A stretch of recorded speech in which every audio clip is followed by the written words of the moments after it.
Mais quand vous parlez de la responsabilité des responsables politiques, mais nous savons ce que sont ces responsables politiques aujourd'hui au Congo-Brazzaville. Auront-ils la volonté déjà de faire changer les choses puisqu'ils sont au pouvoir? Ont-ils la crédibilité de faire également? Mais est-ce que quelque part aussi, ben là c'est globalement peut-être les responsables politiques, mais est-ce que quand on descend un peu au niveau, par exemple, des experts dans les sciences humaines, par exemple, il y a tout un travail à faire d'après ce que les Congolais ont vécu, non? Est-ce que les personnes spécialisées dans les sciences humaines n'ont pas une certaine responsabilité aussi, au moins pour faire accéder, comment je peux dire ça, ce qu'on a vécu au Congo-Brazzaville, c'est quand même très, très, très, très dur. Il y a beaucoup de choses à remettre en ordre, d'abord au niveau de la société congolaise. Il est vrai que je répondais à la première question de façon générale. Et s'il faut revenir à la situation spécifique du Congo, c'est bel et bien autre chose. C'est bel et bien autre chose parce que je pense personnellement, mais je pense que sur ce point aujourd'hui, la grande majorité de nos compatriotes peuvent me rejoindre.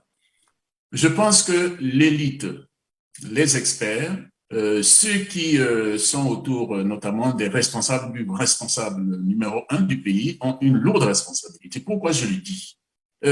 Tout simplement parce que je pense que les experts, l'élite juridique, économique, etc., bon, vraiment je veux dire les techniciens, comme on les appelle, les experts, comprennent mieux que quiconque, mieux que le commun des Congolais, effectivement, la situation de notre pays. Ce n'est plus un secret aujourd'hui. Le Congo est dans une situation extrêmement grave, extrêmement dangereuse. Et je pense que pour les générations futures, comme on les appelle, les générations immédiates, c'est-à-dire dans les prochaines décennies, sont déjà très largement impactées. Et pourquoi je dis qu'ils ont une responsabilité particulière? Mais parce que je pense, mon cher Georges, que nous étions par exemple en train de parler de l'article 96 et je parlais du côté hypocrite de notre élite, et l'élite juridique. Nous étions en train de parler de la Cour constitutionnelle et vous avez vu que la Cour constitutionnelle est passée à côté de sa mission essentielle. Mais cela, on peut l'extrapoler et aller dans l'économie, dans les finances, etc. Et même les historiens, parce que les historiens savent comment terminent les dictatures, comment finissent les dictatures, ils le savent. Mais pourquoi ils ne jouent pas leur rôle? Et c'est là où je dis que leur responsabilité est particulière à côté, disons, par exemple, soyons clairs, du dictateur. Parce que le dictateur lui fait 100 ans. Je ne pense pas que Monsieur Sassou Nguesso, puisque c'est le tout premier responsable, soit totalement faux au point de ne pas savoir qu'il fait mal aux Congolais. Lui, il le fait sciemment. Tout ce qui est particulier chez lui, c'est qu'il s'est dit que ma seule façon de me pérenniser au pouvoir, c'est effectivement de mettre les Congolais en compétition sur la question des valeurs, c'est-à-dire les valeurs, ces valeurs, bien entendu. Ceux qui me sont fidèles, ceux qui respectent ce que je veux, eh bien, je les gâte. Et ça se vérifie par le fait que aujourd'hui, la majorité des Congolais savent lesquels pillent ce pays, lesquels font mal, mais ils ne sont pas punis. Monsieur Sassou le sait. Vous avez vous-même suivi dernièrement l'ancien patron des patrons du Congo, Monsieur Bopaka, qui le dit. Mais nous le savons tous, je ne parle de cela que parce que ça date d'une semaine. Ça a tourné sur les réseaux sociaux.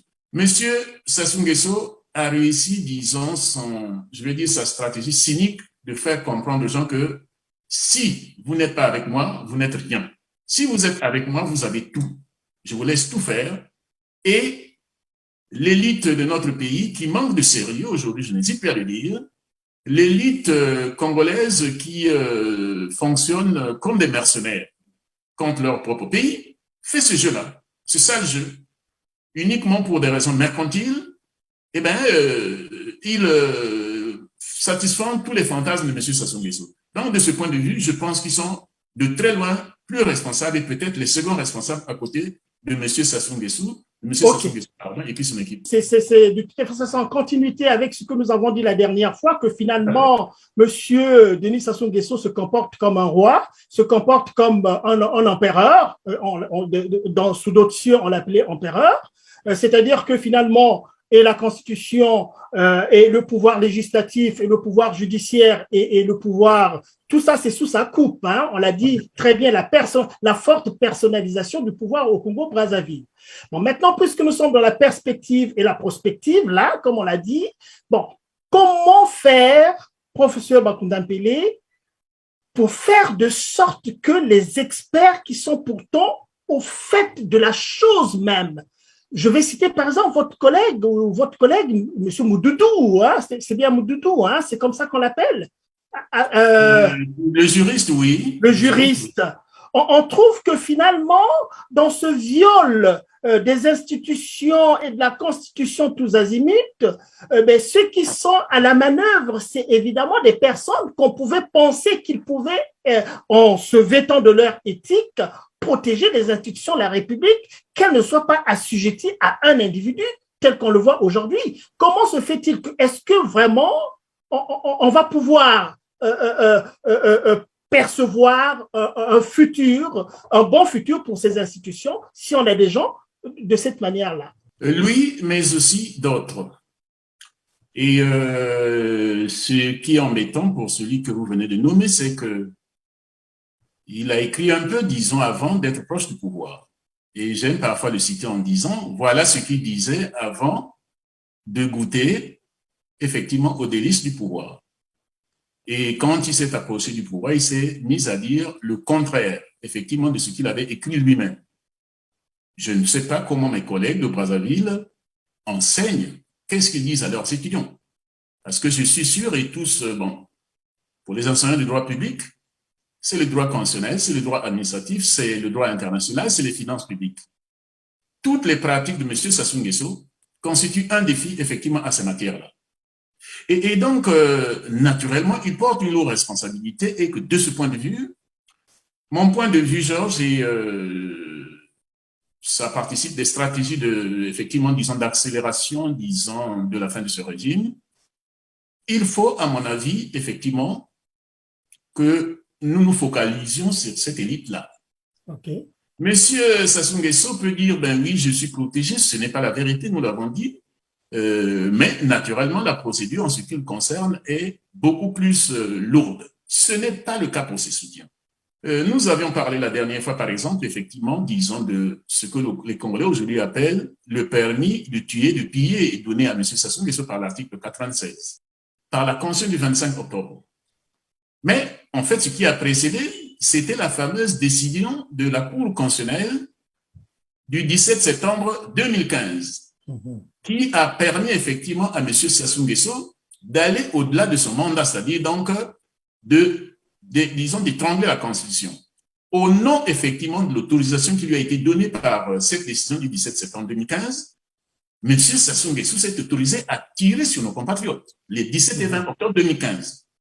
Autrement dit, les compatriotes qui étaient à la juridiction constitutionnelle, qui ont fait faire à cette juridiction le contraire de ce qui est demandé à toute juridiction constitutionnelle dans tous les États du monde, du moins les États démocratiques, ont participé justement à ces crimes-là. Il faut le dire, Georges.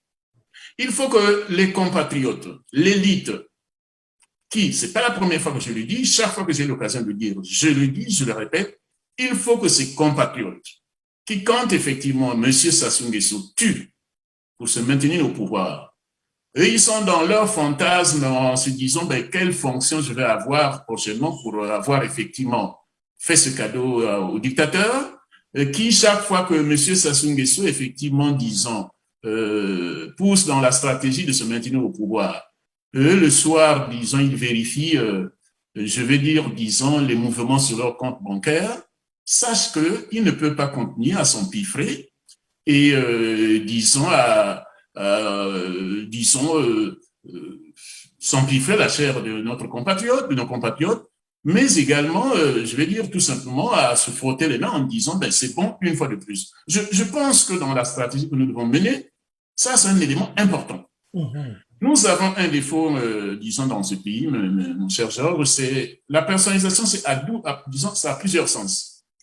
Et sur le cas précis de cette question, le revers, le côté pervers, c'est que finalement, nous sommes focalisés que sur lui, c'est-à-dire sur le dictateur. en oubliant qu'il ne peut, qu'il ne réussit à faire ce que nous dénonçons régulièrement, que parce que effectivement, il a des sbires, il a effectivement ses lieutenants, il a ses mercenaires. Et cela, je pense que on ne peut pas attendre, je veux dire, longtemps pour effectivement, je veux dire, disons, tenter effectivement des mesures. Et je pense qu'au nom de l'histoire, au nom, disons, de nos jeunes générations, qui à un moment ou un autre se posant la question de savoir, tout le monde se dit, voilà un pays de quelques 5 petits millions d'habitants. Troisième pays producteur du pétrole, disons en Afrique noire, qui est gâté par la nature, comme le dit M. Sassou Nguesso dans son livre, qui est gâté par la nature, mais dont la population continue à végéter. Georges, mon cher Georges, si nous ne prenons pas cette responsabilité, si nous n'anticipons pas en disant qu'il faut que les générations futures sachent lesquelles ont collaboré avec M. Sassou Nguesso, nous serons tous condamnés par les générations futures en disant c'est toute l'élite. Et donc, il nous faut distinguer cette élite-là qui accompagne M. Sassou Nguesso avec d'autres, c'est-à-dire avec nous autres. Parce que, après tout, Georges, vous êtes étranger, nous sommes étrangers, nous sommes nombreux, mais je pense qu'il faut être resté longtemps à l'étranger pour savoir que, quel que soit le métier que l'on fait, c'est pas la même ferveur selon qu'on le fait à l'étranger ou bien chez soi. On aurait voulu effectivement que ce que nous faisions à l'étranger, nous le fassions effectivement auprès de nos jeunes compatriotes. Ce n'est pas le cas. En tout cas, moi, je l'ai senti dans le métier d'enseignant que on n'a pas, disons, le même sacerdoce, on n'a pas, disons, je vais dire, le même sentiment quand on le fait chez soi que quand on le fait ailleurs. Eh bien, eux, ils sont là, mais ils ont fait leur choix. Eh bien, faisons également notre choix. Aidons nos compatriotes, effectivement, disons, des générations futures, à savoir qui a fait quoi. Mais également, montrons à cette élite-là, qui est devenue mercenaire contre son pays, qui s'est associé à M. Sassou Nguesso, que désormais, nous faisons notre travail, effectivement, de patriotes et de républicains, je vais dire, en mettant effectivement ces personnes-là sur la place publique. On ne peut pas encourager M. Sassou Nguesso, dont on connaît le profil criminel, à, en quelque sorte, le laver par anticipation, même si sur ce point, autant ils trichent avec leurs compatriotes, autant ils trichent avec M. Sassou Nguesso, je l'ai déjà dit, M. Sassou Nguesso peut bel et bien être traduit au niveau international, et ils le savent.